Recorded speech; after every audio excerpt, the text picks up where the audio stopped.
Hello everyone. I hope आप लोग सब ठीक होंगे। आज हम लोग डिस्कस करने जा रहे हैं कम्युनिकेशन स्किल्स। आज के लेक्चर में हम लोग डिस्कस करेंगे डेफिनेशन ऑफ कम्युनिकेशन, कम्युनिकेशन किसे कहते हैं, देन कंपोनेंट्स ऑफ कम्युनिकेशन जिसके अंदर हम डिस्कस करेंगे sender, message, receiver, medium, context, feedback, goal. तो इन कंपोनेंट्स को हम डिस्कस करेंगे। उसके बाद stages of communication, then barriers to effective communication and how to overcome these barriers. तो आज हम इनको डिटेल में डिस्कस करेंगे। तो चलिए आज का लेक्चर हम स्टार्ट करते हैं। कम्युनिकेशन। जब भी हम वर्ड कम्युनिकेशन को सुनते हैं तो हमारे माइंड में एक मैसेज भेजने का अमल आता है। किस तरह से मैसेज को एक पर्सन से दूसरे पर्सन तक भेजा जाता है, चाहे रिटन वे में, स्पोकन में या किसी भी मीडियम के थ्रू। इसे हम कम्युनिकेशन कहते हैं। लेकिन कम्युनिकेशन इससे कहीं ज़्यादा है। कम्युनिकेशन के अंदर मैसेज सेंडिंग, उसके बाद रिसीविंग, उसके बाद अंडरस्टैंडिंग एंड देन रिस्पॉन्स, ये सब कुछ कम्युनिकेशन के अंदर आता है। ये सिर्फ मैसेज भेजने का अमल नहीं है, बल्कि इसके अंदर रिसीविंग, अंडरस्टैंडिंग, रिस्पॉन्स, ये सब कुछ आता है कम्युनिकेशन के अंदर। अगर हम इसको वर्ड में देखें तो ये लैटिन वर्ड से आया है कम्युनिकेयर, जिसका मतलब है टू मेक कॉमन और टू शेयर। कम्युनिकेशन वर्ड का मतलब है टू मेक कॉमन और to share.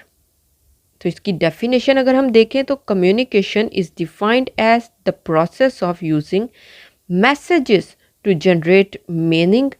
Communication is considered a process because it is an activity, an exchange, or a set of behaviors, not an unchanging product. It is an activity in which you participate.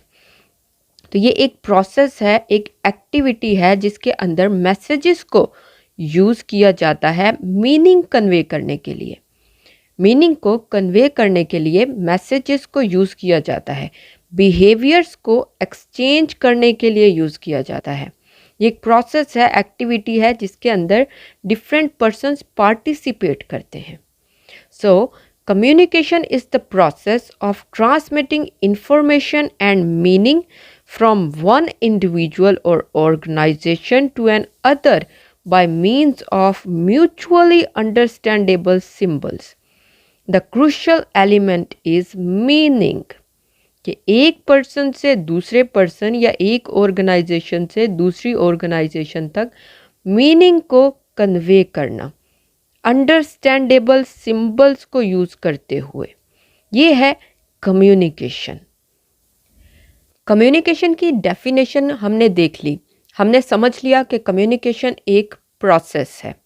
लेकिन इस process के अंदर कुछ components भी work करते हैं। वो components अब हम देखते हैं। कम्युनिकेशन के प्रोसेस में 7 इम्पोर्टेंट कंपोनेंट्स या फैक्टर्स इन्वॉल्व होते हैं। उसमें नंबर 1 पर है सेंडर और एनकोडर। मतलब ये कि मैसेज भेजने वाला, अपने आइडियाज़ को एक फॉर्म देने वाला, एक कोड देने वाला। He or she is the one who initiates the action of communicating. Communication के प्रोसेस को स्टार्ट करता है सेंडर। उसके बाद है रिसीवर, मैसेज को रिसीव करने वाला, उसको डीकोड करने वाला, उसको ट्रांसलेट करने वाला। He or she is the person for whom the communication is intended, जिसके लिए मैसेज भेजा गया हो। उसके बाद गोल और पर्पस, मैसेज भेजने का मकसद क्या है, सेंडर क्या डिज़ायर्ड रिजल्ट एक्सपेक्ट कर रहा है। देन मैसेज, एक्चुअल चीज़, द इंफॉर्मेशन कन्वेड, क्या इंफॉर्मेशन भेजी गई। उसके बाद मीडियम और चैनल, ज़रिया क्या था मैसेज को कन्वे करने का। देन फीडबैक, रिसीवर क्या रिस्पॉन्स देता है, रिसीवर के रिस्पॉन्स को कहते हैं हम फीडबैक। उसके बाद एनवायरनमेंट और कॉन्टेक्स्ट, उसका बैकग्राउंड क्या था जिसके अंदर कम्युनिकेशन हुई, किस एनवायरनमेंट में कम्युनिकेशन हुई। तो ये 7 इम्पोर्टेंट कंपोनेंट्स हैं कम्युनिकेशन के, जो कि इस प्रोसेस के अंदर इन्वॉल्व होते हैं।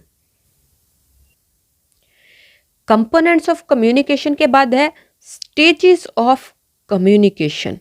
कम्युनिकेशन की कौन कौन सी स्टेजेस होती हैं। उसमें पहली स्टेज है the sender conceptualizes and encodes the message. Sender message को, अपने आइडिया को एक फॉर्म देता है, एक कोड देता है, एक कॉन्सेप्ट देता है फर्स्ट स्टेज के अंदर। सेकंड स्टेज में the sender chooses the channel and sends the message to the receiver. Medium choose करता है, एक जरिया चूज करता है सेंडर मैसेज को रिसीवर तक पहुंचाने के लिए। थर्ड स्टेज में the receiver receives the message and decodes, मतलब ये कि रिसीवर मैसेज को ट्रांसलेट करता है, समझने की कोशिश करता है।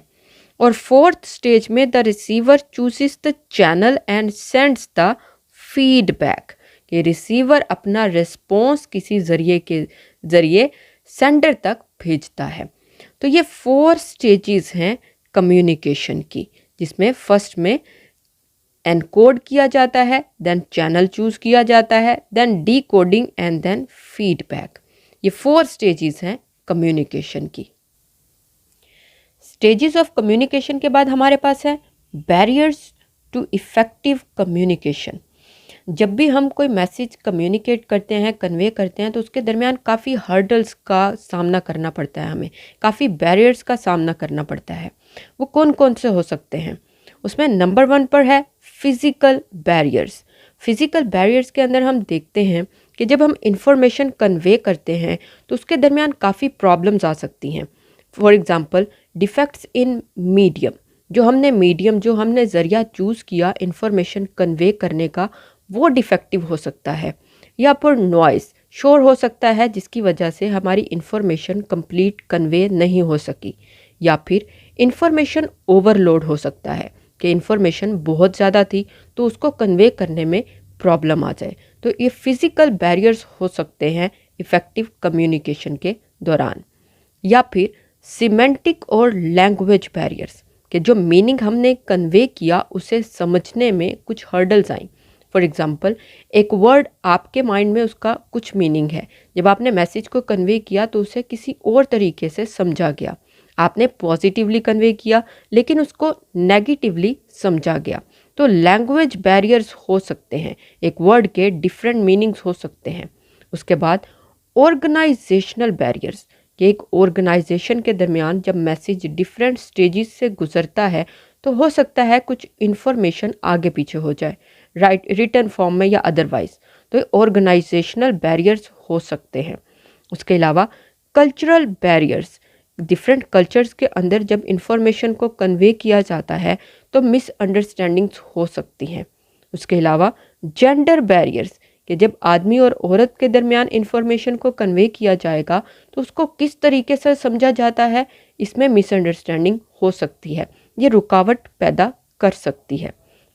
उसके अलावा सोशियो साइकोलॉजिकल बैरियर्स, कि हर इंसान के अंदर डिफरेंट फीलिंग्स होती हैं, डिज़ायर्स होती हैं, होप्स होती हैं, तो वो उस इंफॉर्मेशन को डिफरेंट फ़िल्टर्स के थ्रू गुजरना पड़ता है। डिफरेंट, फॉर एग्जांपल, एक इंसान के अंदर जो डर है, जो डिज़ायर्स हैं, वो उन सब को अप्लाई करेगा उस इंफॉर्मेशन पे, उसके बाद उसे समझने की कोशिश करेगा। तो ये सोशियो साइकोलॉजिकल बैरियर्स हो सकते हैं। उसके अलावा इमोशनल बैरियर्स हो सकते हैं, कि एक इंसान का उस मैसेज पे इमोशनल रिस्पॉन्स कैसा है। तो ये डिफरेंट बैरियर्स हैं जो इफ़ेक्टिव कम्युनिकेशन को असरअंदाज कर सकते हैं। अब बैरियर्स को हमने देख लिया, इफ़ेक्टिव कम्युनिकेशन में कौन कौन सी रुकावटें आ सकती हैं। अब उनको ओवरकम कैसे करना है, उन बैरियर्स को कम्युनिकेशन के दरमियान जो आते हैं उनको ओवरकम कैसे करना है।